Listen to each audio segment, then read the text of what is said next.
Y comentaba que he estudiado más de una vez el Evangelio de Juan y lo he hecho en forma temática, por así decir, con temas.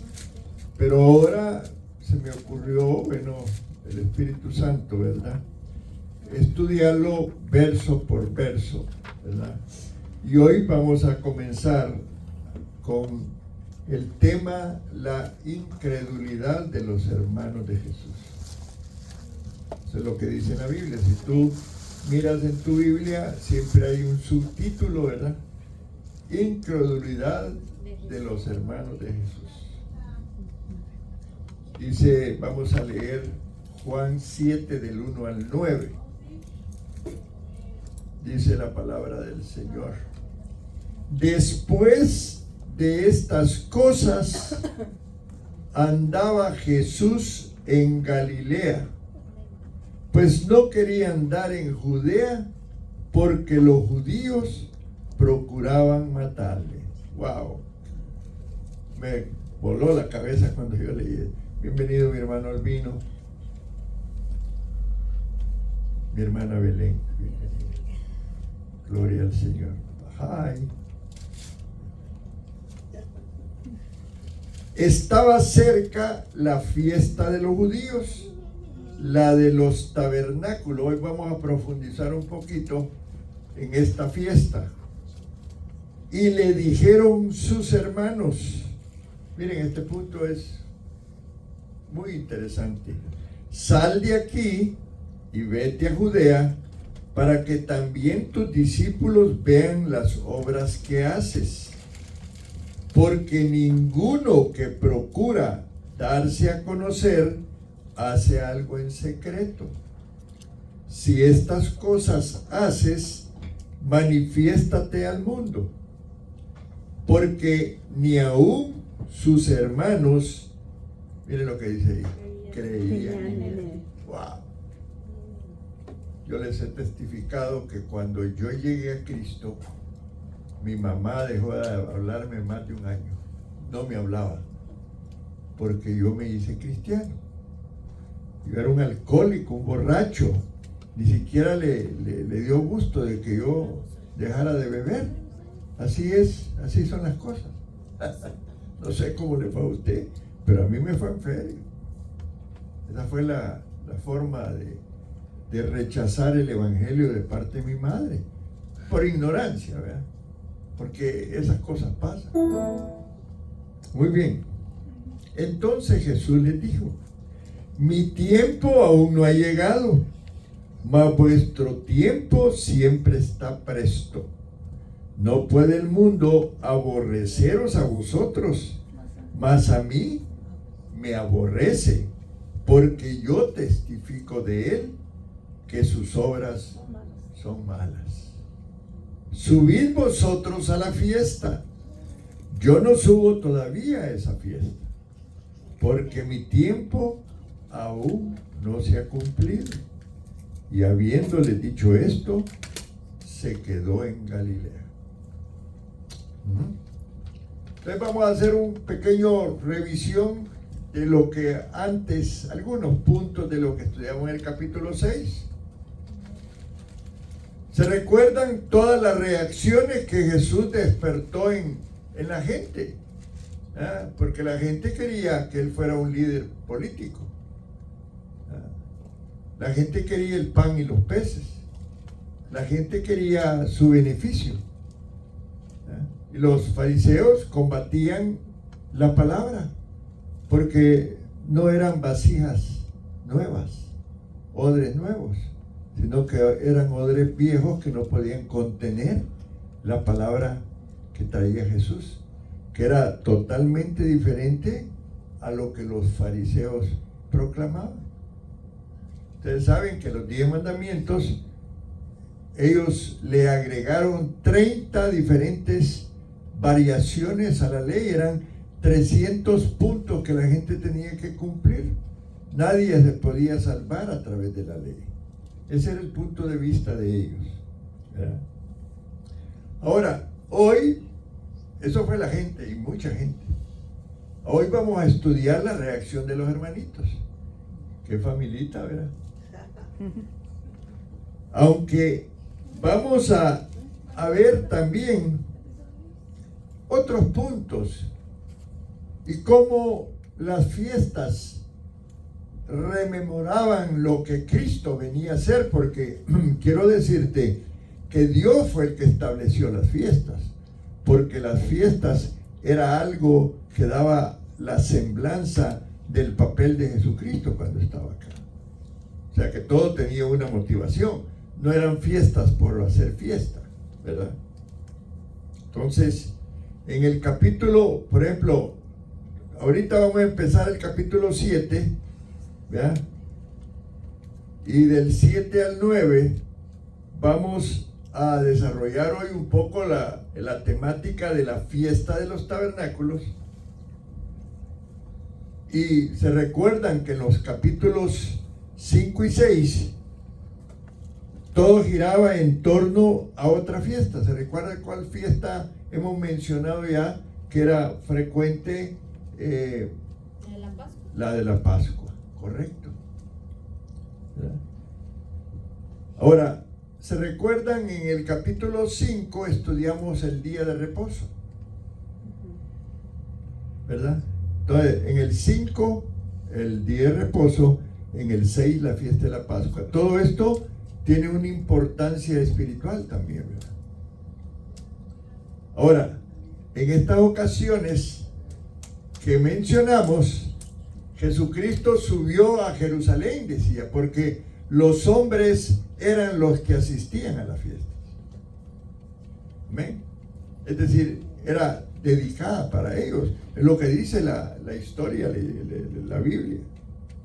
Entonces, cuando en los capítulos anteriores Jesús tenía que ir a Jerusalén porque había una reunión de la fiesta de la Pascua. Ahí llegaba mucha gente y celebraban las fiestas. Ahora,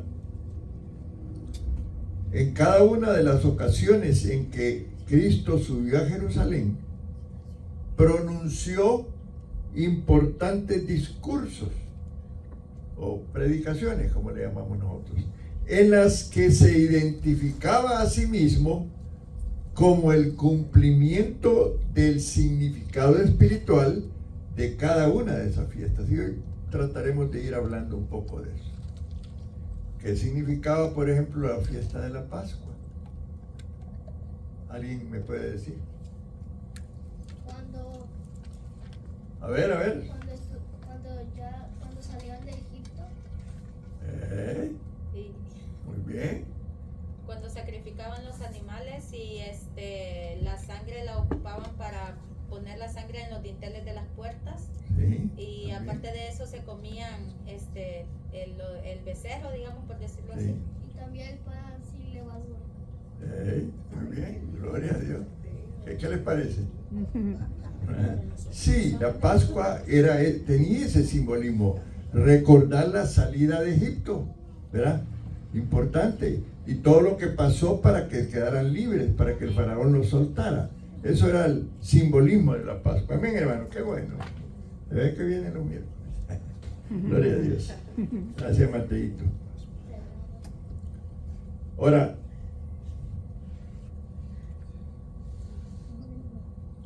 entonces, por ejemplo, en el capítulo, estoy haciendo una semblanza de lo estudiado. En el capítulo 5 de Juan, cuando estudiamos el capítulo 5, hablamos de la relación del Hijo y el Padre, ¿verdad?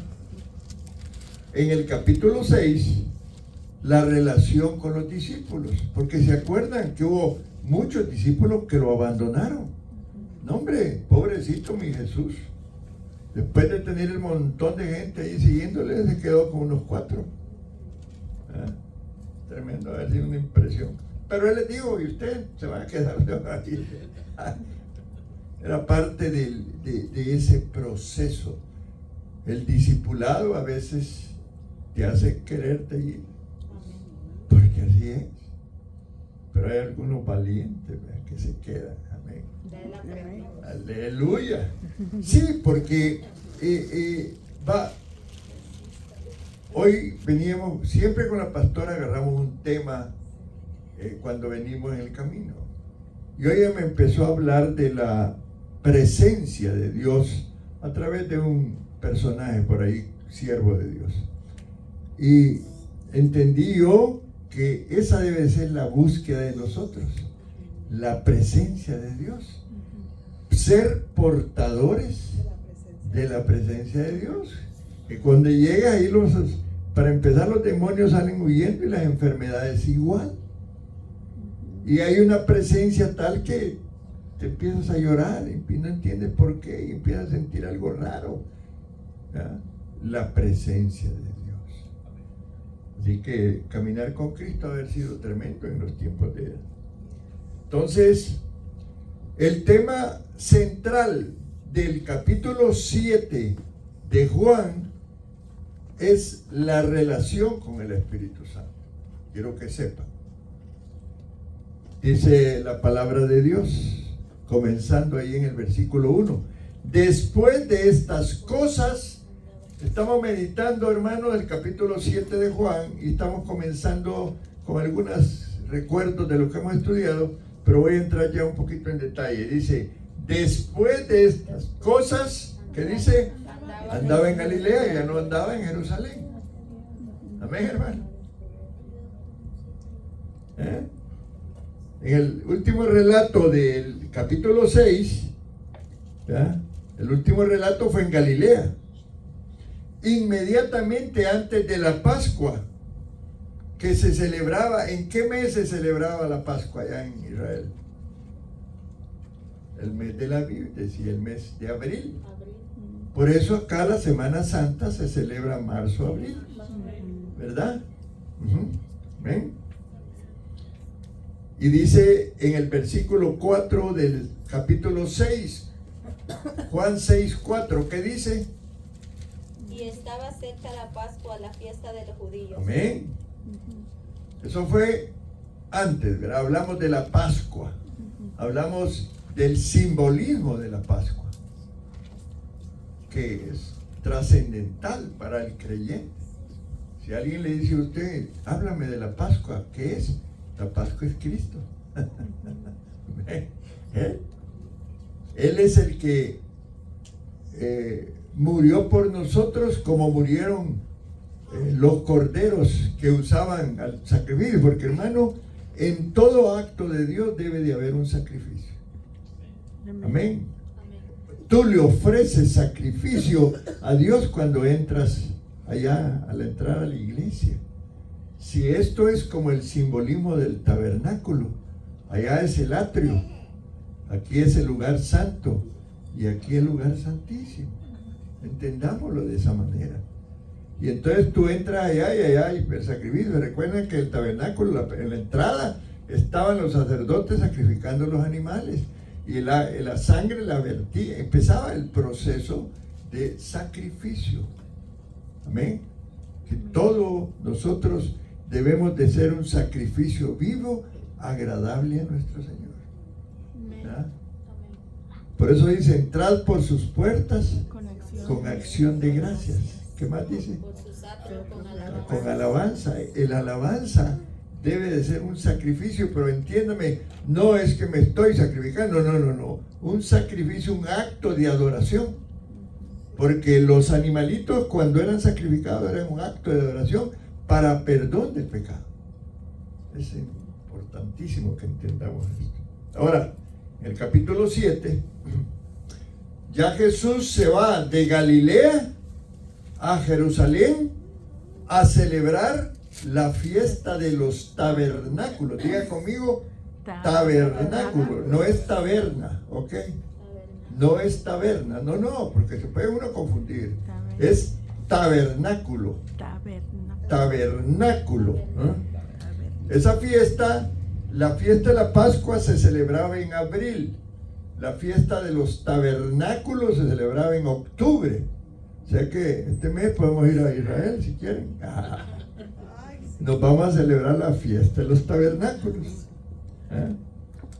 Y bueno, de abril, que fue cuando estábamos hablando de Jesús Ya hoy estamos en octubre. ¿Qué pasó entre esos meses? ¿Verdad? Aparentemente no pasó ningún acontecimiento, pero él estuvo 3 años y medio en la tierra y todos los días había algo que sucedía en la vida de Jesús. Sin embargo, Juan,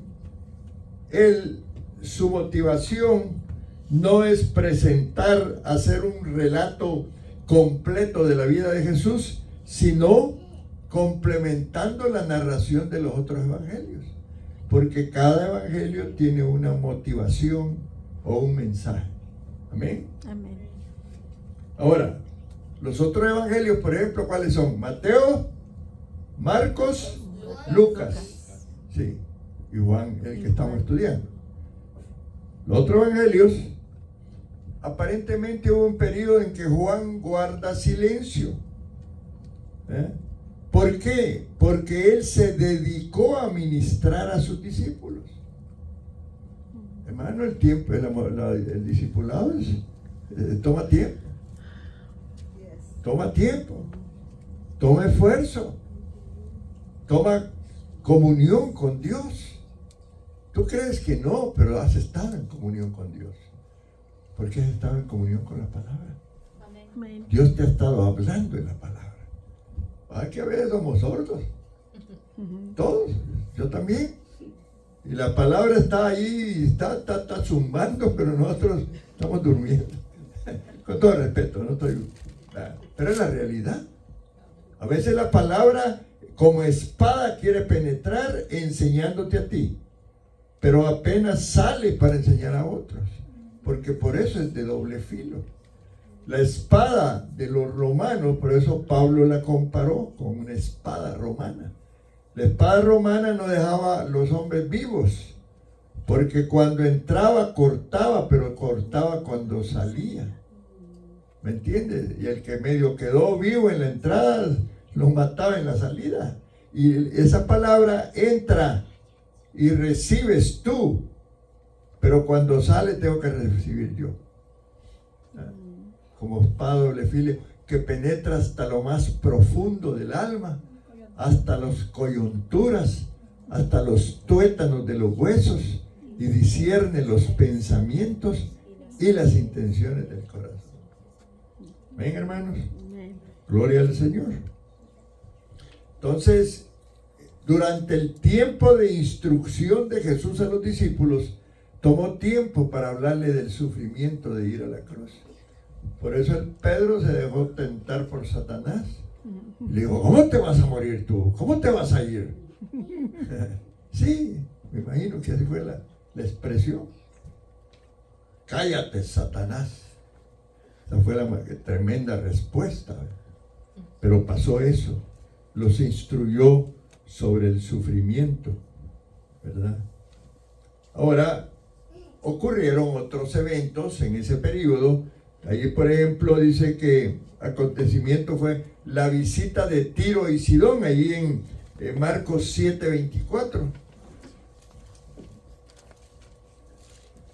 También fue a la región de Decápolis, ¿se recuerdan? Ahí donde fue el milagro de los 4,000, que es diferente un poquito, dicen los estudiosos, al milagro de los 5,000, de la multiplicación de los panes. A ver. Dice Marcos 7:24. Levantándose de allí se fue a la región de Tiro y de Sidón, y entrando en una casa no quiso que nadie lo supiese, pero no pudo esconderse. Lo querían matar, ¿se recuerdan? Que ahí decía al principio. Amén. No, hombre, ha de haber sido tremendo. Y luego en Marcos 8:1-9, no lo vamos a leer todo porque, pues, pero es el milagro de la multiplicación de los 4,000. Está narrado en Marcos, nosotros lo estudiamos en Juan. ¿Se recuerdan? El milagro en capítulo 6. También hizo un viaje por Cesarea de Filipo, ahí en Marcos 8:27-29. Salieron Jesús y sus discípulos, dice, por las aldeas de Cesarea de Filipo, Y en el camino preguntó a sus discípulos diciéndoles: ¿quién dicen los hombres que soy yo? Ellos respondieron: unos Juan el Bautista, otros Elías, y otros algunos de los profetas. Entonces él les dijo: ¿vosotros quién decís que soy yo? Respondiendo Pedro le dijo: tú eres el Cristo, el Hijo del Dios viviente, dice en otra versión. También eventos como la transfiguración se recuerdan que fue en Marcos 9 del 1 al 8, o sea, tuvo tiempos de retiro con los discípulos, pero también hubo otras actividades que en Juan no son mencionadas, pero sí en Marcos. Para que tengas una idea, que no todos los evangelios citan lo mismo, aunque casi todos lo citan todos. Pero hay algunos eventos que algunos hacen más énfasis que otros. Ahora, Jesús ya entonces está disponiéndose para regresar a Jerusalén. ¿Con motivo de cuál fiesta? ¿La fiesta de? Pascua. No. La fiesta de, dígalo. ¿Ah? De los tabernáculos. Estamos oyendo, ¿verdad? Para que podamos diferenciar las diferentes fiestas. Ya vamos a estudiar esta fiesta. Gloria al Señor. Ahora, este viaje, esta decisión de ir a Jerusalén era difícil porque allá estaban esperando ¿para qué? Para matarlo. Gloria al Señor. La última vez que estuvo allí, pues tuvo que salir huyendo, ¿no? ¿Qué dice Juan 5, 16 al 18?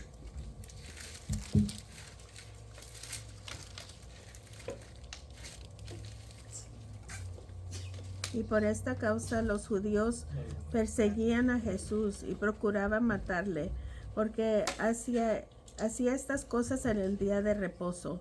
Y Jesús le respondió: mi Padre hasta ahora trabaja y yo trabajo. Por esto los judíos aún más procuraban matarle, porque no solo quebrantaba el día de reposo, sino que también decía que Dios era su propio Padre, haciéndose igual a Dios. Wow. O sea, ¿cuáles eran las dos causas por que querían matarlo? Primero, porque trabajaba, o así, ellos decían trabajaba, ¿no? En el día de reposo. Y la otra, Porque se comparaba a Dios. porque él decía que era Dios. Yo y mi Padre, uno somos. Entonces pasó de abril a octubre más o menos, ¿verdad? Pero, no, ya varios meses. Pero los judíos no se habían olvidado de Jesús. Allá andaban ya guachando, ¿verdad? A ver si iba a llegar a la fiesta. Juan 7:1, ¿qué dice? Vamos a leer Después de otro. estas cosas andaba Jesús en Galilea, pues no quería andar en Judea, porque los judíos procuraban matarle. Amén.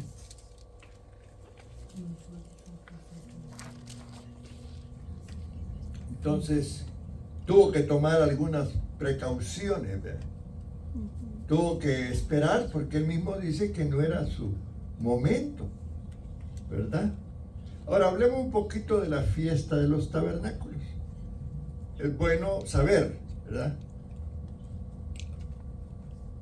Entonces llega la fecha de la fiesta de los tabernáculos y Jesús decide ir a Jerusalén a pesar de la hostilidad que tenían los fariseos, los judíos.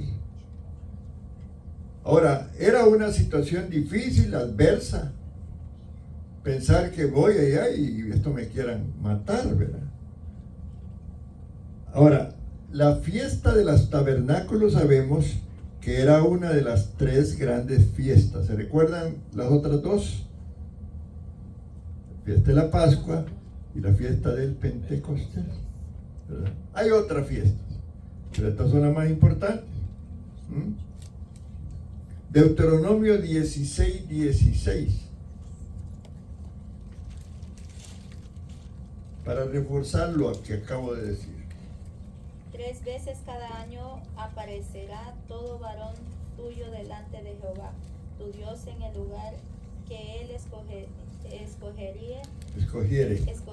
en la fiesta solemne de los panes sin levadura, y en la fiesta solemne de las semanas, y en la fiesta solemne de los tabernáculos, y ninguno se postrará delante de Jehová con las manos vacías. Ok, varones, dice, ¿verdad, hermanos? Amén. Era un llamado a los hombres, por supuesto que iban la familia, ¿verdad?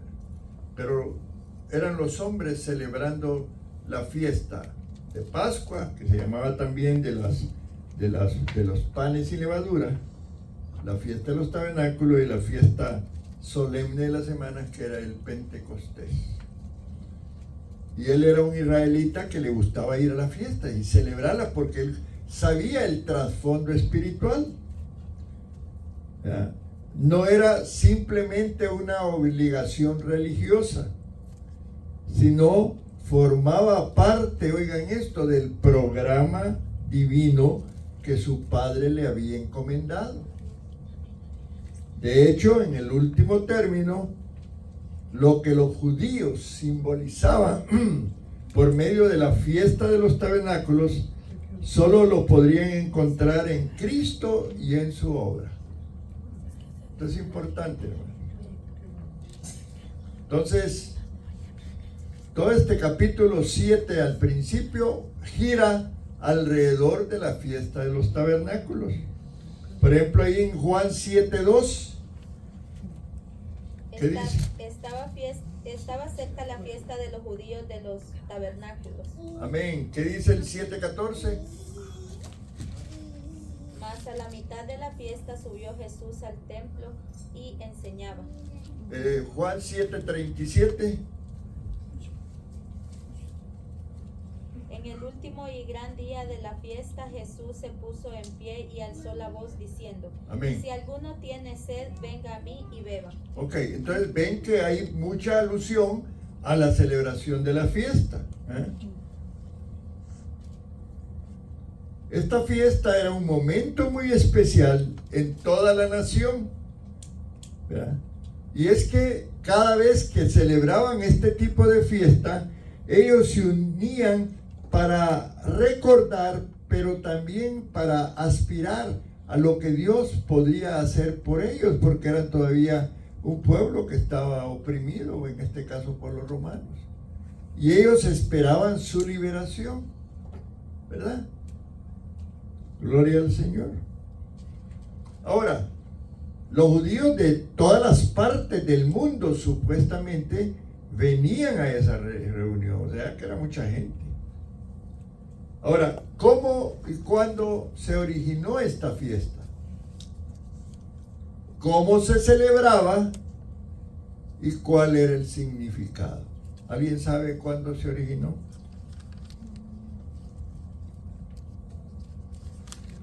Muy bien, vamos a ir estudiando.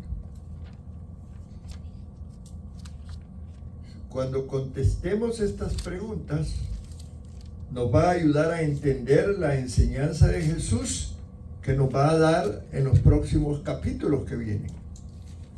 Debemos decir que la fiesta de los tabernáculos duraba 7 días. Amén.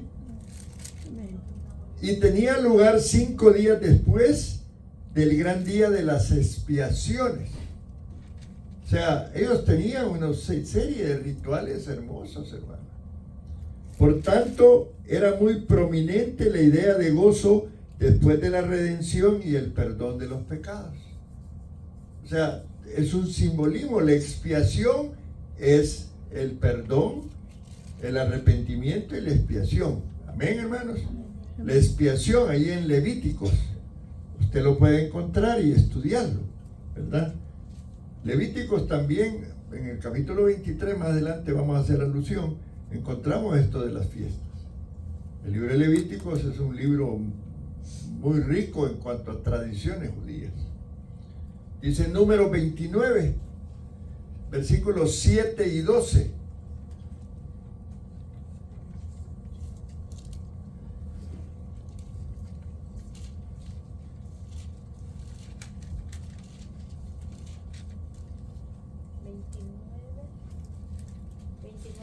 Perdón.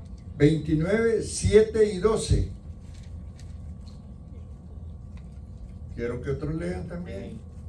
En el día de este mes séptimo tendréis santa convocación y afligiréis vuestras almas. Ninguna obra haréis. También los 15 días del mes séptimo tendréis santa convocación, ninguna obra de siervos haréis, y celebraréis fiestas solemnes a Jehová por 7 días. Ok, y podemos encontrar hablando de la fiesta de los tabernáculos, 7 días. Ahora, el origen. Esta fiesta se relacionaba con la peregrinación del pueblo judío por el desierto después que fueron liberados de Egipto. Amén. La peregrinación. Ellos recordaban que en ese tiempo habían vivido en cabañas. No sé si tú has visto un póster, yo tengo uno en la casa, de cómo el pueblo de Israel iba caminando por el desierto y se cubrían y se protegían a través de cabañas, como los que compramos hoy, los toldos, ¿verdad? Como lonas. Como lonas, ¿verdad? Pero sí, y esas se le llamaban cabañas. Y la fiesta la fiesta que estamos hablando, eran cabañitas que hacía la gente, ¿verdad? Ellos en el camino a la tierra prometida, ellos iban haciendo altos. ¿Se recuerdan la columna de fuego y la columna de qué era? De nube. Cuando se paraba la columna de nube, ellos se paraban y establecían todos por tribu. Y estaba el tabernáculo, y alrededor del tabernáculo se colocaban todas las tribus en cabañas. Así pasaron por el desierto 40 años. Y eso, esta fiesta, recordaban los tiempos difíciles, los tiempos amargos de esclavitud. Y por supuesto su liberación, ¿verdad? Levítico 23, 42 al 43.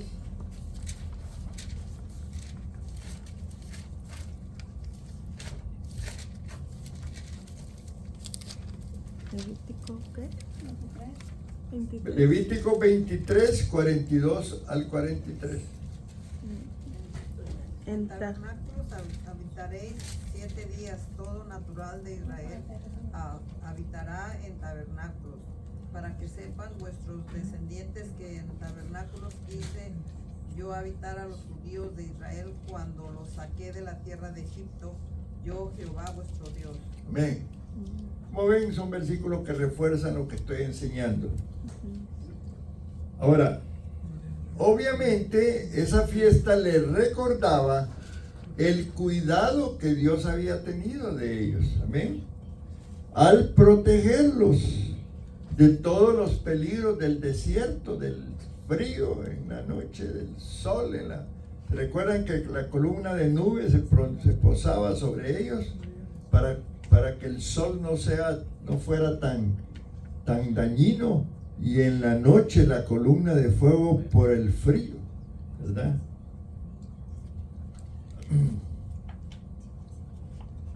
Entonces, Dios acompañó a este pueblo mientras caminaba. ¿Y cómo creen ustedes que lo acompañó? En el tabernáculo. Era la presencia de Dios. Por eso comencé hablando al principio de que debemos de ser portadores de la presencia. El pueblo tenía ese privilegio maravilloso de que Dios nos acompañara. Y por eso tantos milagros que realizó Moisés, ¿verdad? Que los realizó Dios, ¿verdad? Pero usando a Moisés. Tremendo, ¿verdad? Entonces, tú vas a ser portador de esa presencia. Dios te va a usar y te va a dar dones que ni te imaginas que te los pueda dar, pero tienes que traer la presencia. Si tu presencia no va con nosotros, le dijo Moisés, no iremos a ninguna parte. Yo digo que tenemos que decirle eso todos los días al Señor, ¿verdad? Te bendiga, papito. ¿Te vas a ir conmigo hoy o no? Si no, no sale. Si no, no salgo. Qué bueno que así hiciera, ¿verdad? Pero nos vamos y después le estamos pidiendo perdón. Gloria al Señor, ¿verdad? Ahora, había otro aspecto en las fiestas con relación a lo que es la agricultura, hermano, que estaban relacionadas también, ¿verdad? Dice Deuteronomio 16:13.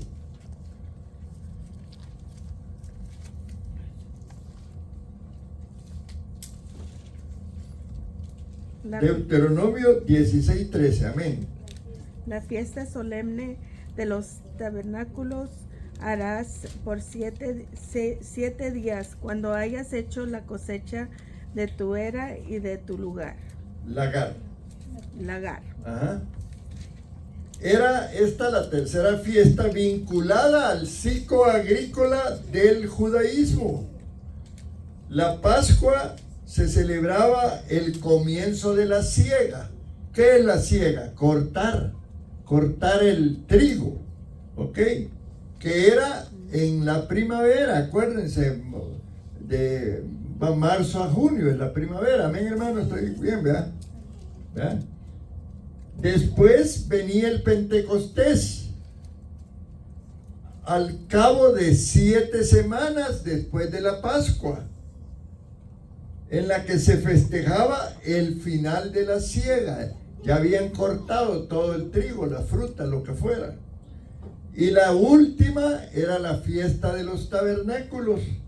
Se celebraba la cosecha otoñal de fruta y la vendimia de uva. Eso era haber sido hermoso, ¿no? Entonces, claro, ya cuando la cosecha ya le dice, ya hay pilluyo, ¿eh? Ya tenemos platita para gastar. Hay gozo, pues. No al principio que está sembrando o que está empezando a cosechar. Porque el agricultor es lo que hace. Yo me recuerdo de mi padre era agricultor y ganadero. Yo lo veía y algo le aprendí. Ponía con un asadón a limpiar las matas de maíz, ¿verdad? Muy bien. Entonces eran tiempos en que los corazones estaban agradecidos con Dios porque había cosecha, había habido algo para vivir, ¿verdad? Ya la cosecha guardada, la fruta había sido recogida y terminada la vendimia. La vendimia tiene que ver con la uva, ¿verdad? Amén. Dice Deuteronomio 16:15. ¿Qué dice? 7 días celebrarás fiesta solemne a Jehová tu Dios en el lugar que Jehová escogiere, porque te habrá bendecido Jehová tu Dios en todos tus frutos y en toda la obra de tus manos, y estarás verdaderamente alegre. Amén. Había plata. Entonces,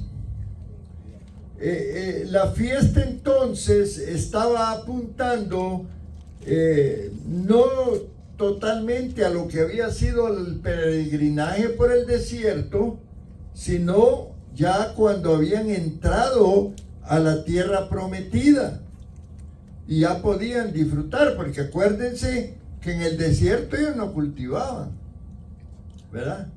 Ahí solo recibían el maná bien rico, ¿verdad? Sentaditos, ahí caía ahí todo lo que le caía alrededor ni tenían que mover, ¿verdad? Así era. Pero cuando ya llegaron a la tierra prometida, ya cesó el maná.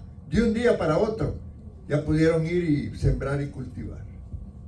Amén. Todo esto es simbolismo, pero hermoso simbolismo. Hay que poder entenderlo, ¿verdad? Entonces, esta fiesta, por así decir, la de los tabernáculos, estaba marcando ese fin de ese paso por el desierto. Así que nosotros debemos de celebrar la fiesta de los tabernáculos, porque ya el Señor nos sacó del peregrinaje del pecado, ¿verdad? Amén. Del sufrimiento, del dolor. Hermano, hay que hacer fiesta, amén. Amén. Gloria al Señor. Muy bien. Entonces, una cantidad de judíos, de peregrinos que llegaban a Jerusalén, felices, ¿verdad? Estaban celebrando y ya ellos, acuérdense, El otro día, siempre me gusta leer un poco de Israel. Israel era casi un desierto y es una nación, tiene casi la extensión de mi país, 21,000 kilómetros cuadrados. Y allí son los quinto productores de cítricos del mundo. Y ustedes ven que la tierra era árida, pero Dios la cambió, la transformó. Y solo me trajo en memoria aquel pueblito allá de Guatemala, ¿cómo se llama el pueblito aquel? Albolonga. Que ese pueblo, cuando llegó la palabra de Dios y el evangelio y transformó ese pueblo, hoy es el pueblo mayor productor de vegetales en América Latina, dice. Yo no sé si es del mundo, pero ahí los zanahorias tienen un tamaño del brazo, así, miren. ¿Me crees? Sí, es cierto. Imagínense las sandías. Como la tierra prometida, cuando fueron los espías a descubrir, entre dos tuvieron que cargar un racimo de uvas. Lo que Dios hace es maravilloso, pero lo que el hombre a veces lo destruye, ¿verdad? Entonces, la fiesta esta, ya en los tiempos de Jesús, la gente buscaba palmeras, buscaba ramas y hacían sus cabañitas en remembranza a lo que había sido en el pasado, ¿verdad? Entonces había un montón de cabañitas construidas y allí celebraban las fiestas de los tabernáculos. Y dice que eran 7 días y hacían diferentes sacrificios para mostrar la gratitud a Dios. Números 29 del 12 al 38, pero no lo vamos a leer porque es mucho, pero usted lo puede estudiar ahí. ¿Ya? Números 29, usted puede ahí irse después a estudiar del versículo 12 al 38. Los sacrificios que se hacían. Vamos a buscarlos, tal vez leemos un par.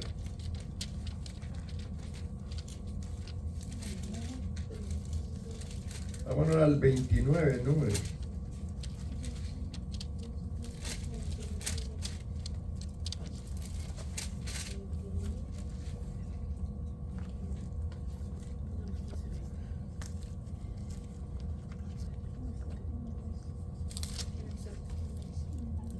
Dice el versículo 7, en el 10 de este mes, 29:7 en adelante, tendréis santa convocación y afligiréis vuestras almas, ninguna obra haréis y ofreceréis en holocausto a Jehová, en olor grato, un becerro de la vacada, ahí están los sacrificios, un carnero y 7 corderos de un año, serán sin defecto. Sus ofrendas, flor de harina amasada con aceite, 3 décimas de efa con cada becerro, 2 décimas con cada carnero, y con cada uno de los 7 corderos 1 décima, y un macho cabrío por expiación, además de la ofrenda de las expiaciones por el pecado, y del holocausto continuo, y de sus ofrendas, y de sus libaciones. Y así más, hasta el versículo 38, que dice, y un macho cabrío por expiación, dice el 38, además del holocausto continuo, con su ofrenda y con su libación. Ahora nosotros, Dios ya no nos manda a hacer ese sacrificio. Él busca un corazón agradecido, ¿verdad? Una actitud del corazón, busca el Señor, una entrega. Por eso la alabanza y la adoración, hermanos, es tan importante. Debes tú vivir en una alabanza, todos, en una alabanza y una adoración continua delante del Señor. Porque es la forma en que Dios va a morar entre nosotros. Porque dice la palabra que Él habita en medio de ¿qué? De la alabanza de su pueblo. Así que si algún día, pastora, van a orar allá ustedes, van a poner solo música de adoración y van a estar cantándole. Y entonces, pura adoración. Porque es lo que Dios quiere, pues. No es lo que nosotros queremos, es lo que Dios quiere. Amén. Amén. Bueno, gloria al Señor. Amén, amén, amén. Entonces, se ofrecían sacrificios, un sacerdote acompañado de una alegre procesión con música descendía al estanque de Siloé, de donde sacaba agua que más tarde sería vertida junto al altar. ¿Qué es el agua? El símbolo del Espíritu Santo, hermano. Bebamos esos ríos de agua viva. Con este derramamiento de aguas querían simbolizar ellos el futuro derramamiento del Espíritu que vino después de la muerte de Jesús. Dice Isaías 44:3.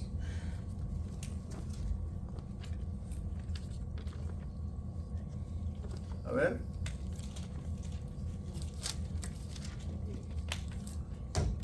Porque yo derramaré agua sobre el sequedal y ríos sobre la tierra árida. Mi espíritu derramaré sobre tu generación y mi bendición sobre tus renuevos. Miren qué poderosa esta palabra. Yo la recibo, esta palabra. Amén. Yo derramaré sobre semilla de vida aguas sobre los corazones secos, Amén. dice el Señor. Ríos sobre las almas angustiadas, dice el Señor.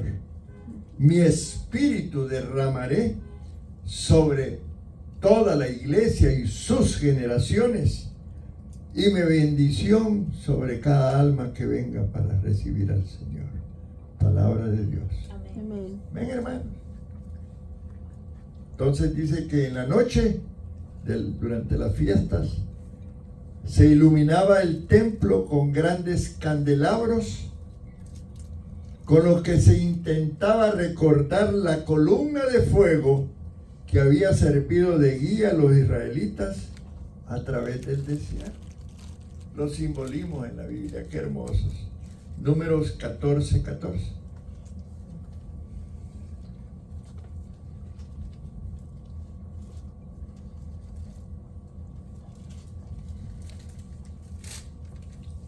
Números Le 14:14. dirán a los habitantes de esta tierra, los cuales han oído que tú, oh Jehová, estabas en medio de este pueblo, que cara a cara aparecías tú, oh Jehová, y que tu nube estaba sobre ellos, y que de día ibas delante de ellos en columna de nube y de noche en columna de fuego. Wow, amén.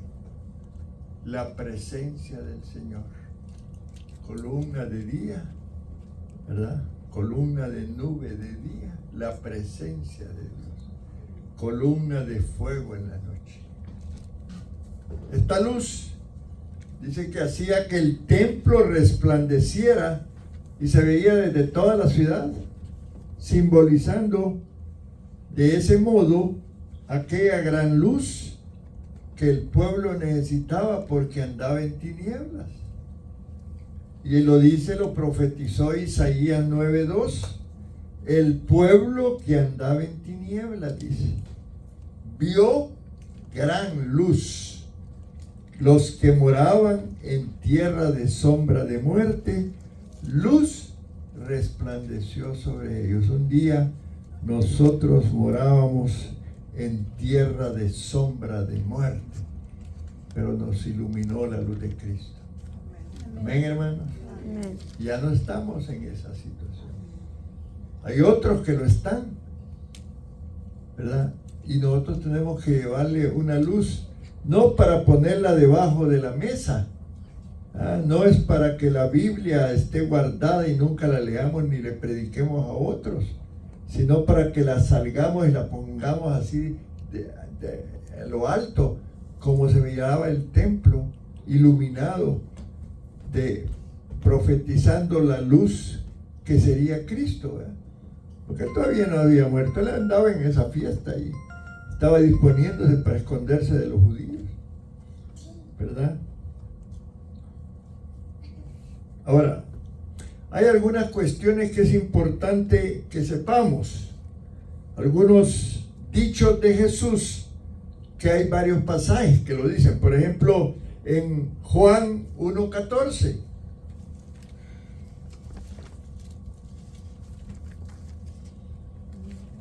Jesús como hombre y como Dios Amén. habitando en ellos, dice Juan 1:14. Y aquel verbo fue hecho carne y habitó entre nosotros y vivió y vimos su gloria, gloria como el unigénito del Padre, lleno de gracia y de verdad. Y aquel verbo, y eso fue, nosotros ya lo pasamos en el capítulo 1, el verbo, hablamos del verbo. Aquel verbo fue hecho carne y habitó entre nosotros. Qué lindo. Y vimos su gloria, gloria como del unigénito del Padre, lleno de gracia y de verdad.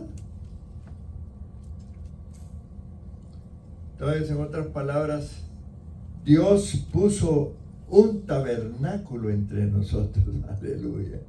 Qué lindo. Por eso la fiesta de los tabernáculos es tan representativa de la obra de Cristo. Él es nuestro tabernáculo. Acerquémonos a Él. Gloria al Señor. Y es que a pesar de que somos infieles, hermano, Él sigue siendo fiel. Amén. Nos perdemos, nos vamos al mundo un día, ¿verdad? Nos olvidamos de Él, ni siquiera el Padre Nuestro rezamos. Pero Él está ahí, iluminando nuestro camino, su fidelidad. Él sigue siendo fiel a sus promesas.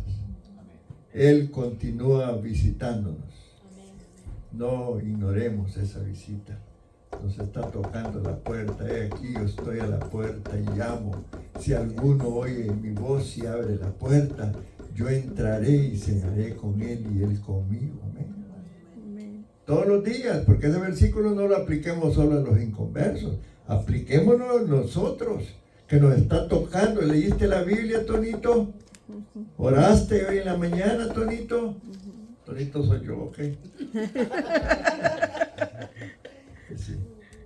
Me tengo que decir bien, ¿no? Tonote, ¿no? Otoño. Pero esa es la realidad, hermano. Cristo figurativamente, en señales, en diferentes situaciones, allá un niño llorando, allá un hombre sufriendo, allá un alcohólico que no puede recuperarse, allá un drogadicto, una mujer abusada. Es Cristo reflejándose en la necesidad para que nosotros seamos luz, igual que es Él es luz. Y ese es el simbolismo del tabernáculo.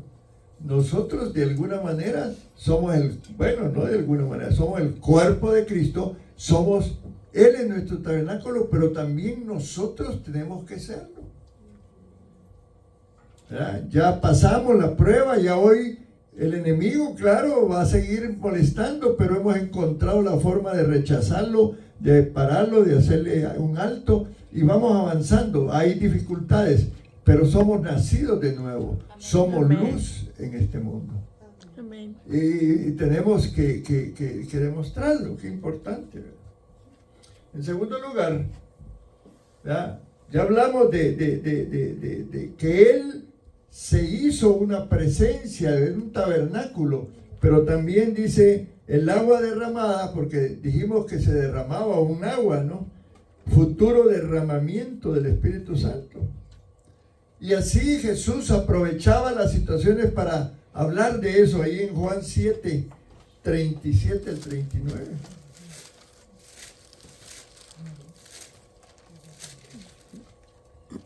En el último y gran día de la fiesta, Jesús se puso en pie y alzó la voz diciendo: si alguno tiene sed, venga a mí y beba. El que cree en mí, como dice la Escritura, de su interior correrán ríos de agua viva. Esto dijo del Espíritu que habían de recibir los que creyesen en él, pues aún no había venido el Espíritu Santo, porque Jesús no había sido aún glorificado. Amén. Ríos de agua viva, hermano. Wow. No una gotita ahí con gotero, ¿verdad? Dice, ¿sabes qué? ni de una fuentecita, ríos. Implica abundancia. El Espíritu quiere llenarnos, hermano. Y en tercer lugar, la luz que alumbraba el patio, que alumbraba el templo, dio origen a una afirmación de Jesús cuando dijo ahí en Juan 8:12, yo soy la luz del mundo. El que me sigue no andará en tinieblas, sino que tendrá la luz de la vida. Gloria al Señor. Bueno, muy bien, avancemos en lo que estamos estudiando. Dice, y le dijeron sus hermanos. Ya hablamos de los tabernáculos, ya hablamos del tabernáculo. Y luego vamos, le dijeron sus hermanos, sal de aquí y vete a Judea. Amén. Ahora vamos a estudiar un poquito sobre los hermanitos. La familia de Jesús se estaba preparando para irse a la fiesta. ¿Cuántos hermanos tenía Jesús? ¿Uno? No. Ok. ¿Quién más? ¿Quién da más? ¿Quién da más? 7. ¿Ah? 7. 7 hermanos. Decime los nombres. Eran muchos, ¿Cuántos? muchos. No, no eran muchos. Tres. Eran varios. Estoy hablando de los hijos biológicos de María que tuvo con José. No tuvo ni uno. Claro que sí, hermano. Sí, sí. Ya lo vamos a leer. Ahorita lo voy a ilustrar para que aprenda hoy. Muy bien. De hermana sí fue Miriam. Ya vamos a leer. Ya vamos a leer. ¿Ok? Sí tuvo hermanos y Sí. está registrado en la Biblia. ¿Ok? Estos hermanos eran los hijos de José y María que tuvo después de que nació Jesús. Amén. Amén. Bueno, vamos a Mateo 13:55 y luego otro que lea Juan 2:12. Es decir, los católicos, hermanos, enseñan que eran hermanos espirituales, pero la Biblia habla de hermanos biológicos de Jesús. Amén. Amén. Bueno, para que tengamos claridad en esto, ¿ok? ¿Qué dice Juan 2:12? Después de esto descendieron a Capernaum, él y su madre, sus hermanos y sus discípulos, y estuvieron allí no muchos días. Ok, ¿está claro? Ok. Sus hermanos, sus discípulos. ¿Qué dice Mateo 13:55? No es el hijo del carpintero, no se llama su madre María y sus hermanos Jacob, José, Simón y Judía. son Ok, 4. 4 Son hermanitos. 4. Ahí está, mire, hermano. Jacobo, José, Simón y Judas. Jacobo y Judas fueron apóstoles. Pero antes eran unos contrarios a Jesús. Sí, así era la vida. Ellos no creían en Jesús como el Hijo, ¿verdad? Ustedes saben. Ni compartían sus intenciones. Dice Juan, ni aún sus hermanos creían en él. No les interesaba la seguridad de Jesús. Al comenzar el capítulo 7 dice que tenía temor de ir a Jerusalén porque lo querían matar. Sin embargo, ellos lo están mandando a Jerusalén. Anda, exhibe tu ministerio. Lo estaban empujando de una forma poca amistosa para que fuera nuevamente a Jerusalén y se manifestara públicamente. Da la impresión de que querían causarle problemas, quizá porque estaban cansados de su presencia en Galilea y los constantes comentarios que se hacían sobre él les incomodaban. Sí, la gente los ha de ver les ha de haber hecho bullying. ¿Eres tú el hermano del que dice que es Dios? Eres tú y es tú, y ha de haber sido difícil. Ellos querían evitar eso, pero querían que fuera, ¿verdad? Entonces le dijeron a Jesús, le dijeron, vete a Jerusalén para que tus discípulos vean las obras que haces. Porque ellos no eran nacidos de nuevo, ¿me entiendes? Ellos pensaban que el propósito de Jesús era provocar el asombro popular mediante un alarde de poder. Porque le dijeron, miren, dice, porque ninguno que procura darse a conocer hace algo en secreto.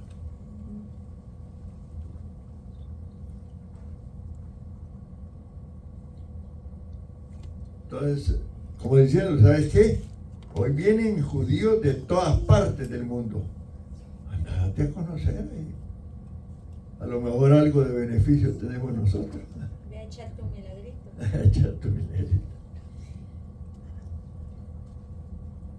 Y era Satanás usándolo, hermano. Amén. Aunque usted no lo crea, Satanás es muy hábil en estos casos, con las familias. ¿Cómo atormentan a los cristianos? Yo sé de muchos que sus familitas, sus hijitos, lo bloquean para venir a la iglesia. Porque no es lucha contra sangre ni carne. Y nosotros lo sabemos. Por eso le decimos a la persona, ora a usted, hermano, ¿sí o no? Sí, de vez en cuando. Ore para que el Señor le retire todos los demonios que lo andan molestando. Porque así es la guerra. Amén, hermanos. Amén. Mateo 4, 5, 6. A Jesús, Satanás lo tentaba. Por lo menos está registrada la tentación allá en el desierto. Mateo 4, 5, 6. Entonces el diablo le llevó a la santa ciudad y le puso sobre el pináculo del templo y le dijo, si eres hijo de Dios, échate abajo, porque escrito está, a sus ángeles mandará acerca de ti y en sus manos te sostendrán para que no tropieces con tu pie en piedra. Amén. Estamos aprendiendo, hermanos, están recibiendo la palabra. Amén. Estos hermanitos amados estaban equivocados en lo que estaban proponiendo, ¿verdad? Ellos le decían, ¿sabes qué? Manifiéstate a los demás, van a haber mucha gente. Ya Jesús era conocido por milagros, la gente lo seguía por eso. Y por eso hubo judíos que se pusieron contrarios a él y se opusieron a su ministerio y hasta querían matarlo, ¿verdad? Y en todo el Evangelio se puede ver eso, que cuanto más claramente se manifestaba, mayor era la oposición que recibía, ¿verdad? Hasta que un día fue a la cruz. Pero los hermanos de Jesús no entendían que ese era el plan. Como en el capítulo 6 estudiamos que los discípulos tampoco entendían. Cuando oyeron de Jesús que él iba a morir en la cruz, muchos se alejaron de él, porque ellos querían un líder político que los defendiera contra la opresión romana, ¿verdad? Muy bien, gloria al Señor. Ahora, el consejo de ellos hay que relacionarlo con una actitud de incredulidad también, pero por el otro lado de desprecio, hermano. Caín mató a Abel, ¿por qué? Por envidia, ¿verdad? Por resentimiento. Yo no sé qué cosas vieron ellos que les provocó sentir algo contra Jesús, o era porque la gente también lo molestaba. Pero era un desafío para su hermano, ¿verdad? En ese tiempo. Después cambiaron. Amén. Ahora, era triste este rechazo que recibía Jesús, ¿verdad? Porque no creían en él. Ellos conocían a Jesús, conocían su carácter, ¿verdad? Conocían que él vino por algo más. Y yo me imagino que su madre a lo mejor también les habló algo, pero pero ella también no estaba tan a favor de Jesús. Parece mentira. Hay momentos en la vida de las familias que hay división por el Evangelio. Yo tuve ese problema todo el tiempo. Fue duro. Gracias a Dios que el Señor me ayudó. Entonces, estos hermanos fueron similares a aquellos discípulos que no aceptaron el propósito de Jesús en la tierra. Ahí lo estudiamos en Juan 6:66. Lo dejaron, ¿verdad? Ya no andaban con él, dice la palabra. A ver. Desde entonces muchos discípulos volvieron atrás y ya no andaban con él.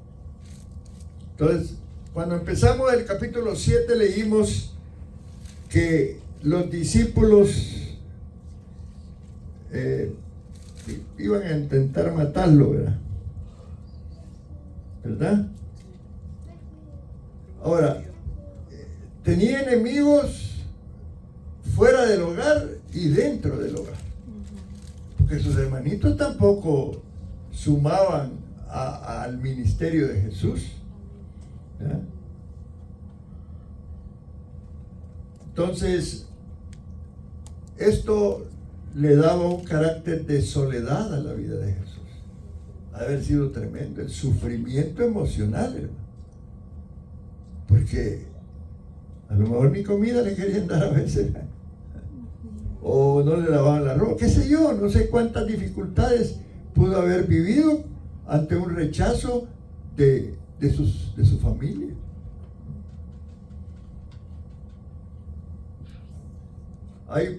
Eso en la práctica se vive. Los que somos servidores del Señor muchas veces vamos a ser rechazados. Una vez aquí evangelizando, fulano me salió con una pistola a mí. Cosas como esas.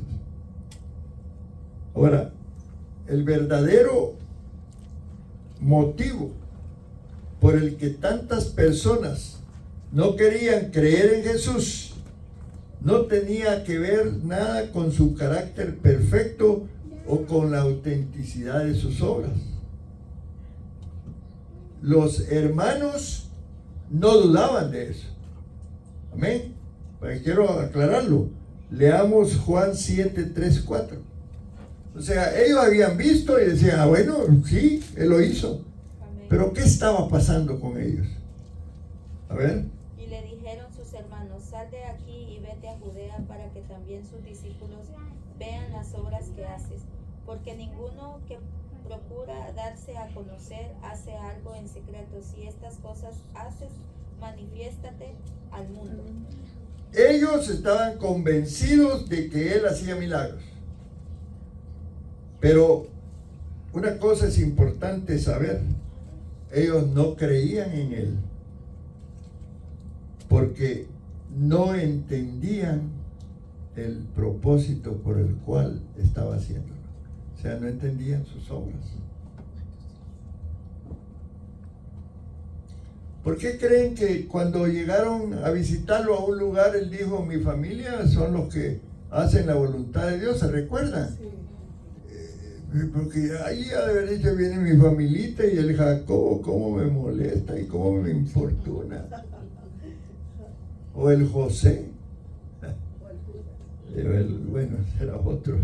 Mateo 12, 47-50. Ya vamos a ir terminando esta noche, hermano. Aquí nos vamos a ir quedando. Gloria al Señor.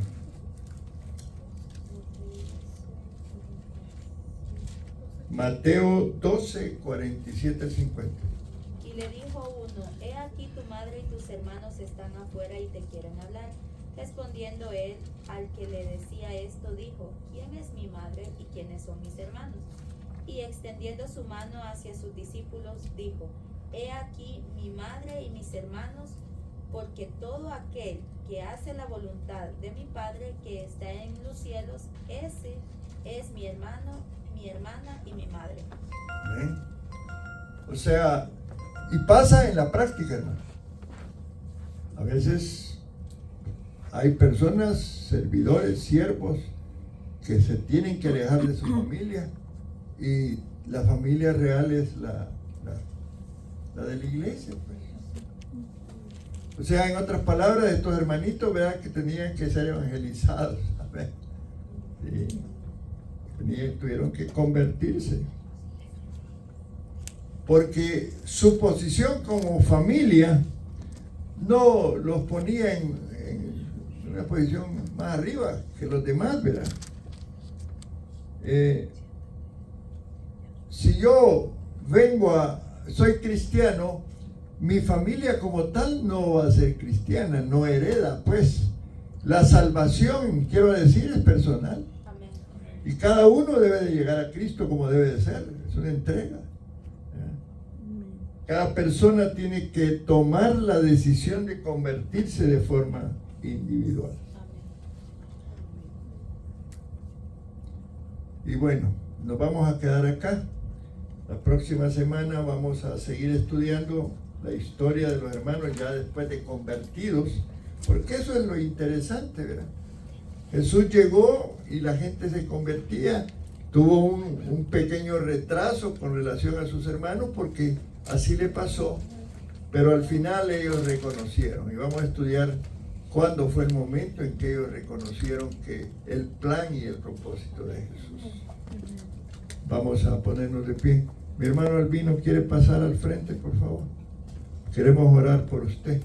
Mi hermano Albino esta semana, el lunes o ayer, ¿verdad, hermano? Falleció su hermano, ¿verdad? Pase, vamos a orar por usted. Mana Belén, pase. Mana Nancy, ven. Están de duelo y vamos a pedirle al Señor por fortaleza, hermano. Tiempo difícil. Vente para acá, mira. Extendamos la mano hacia los hermanos.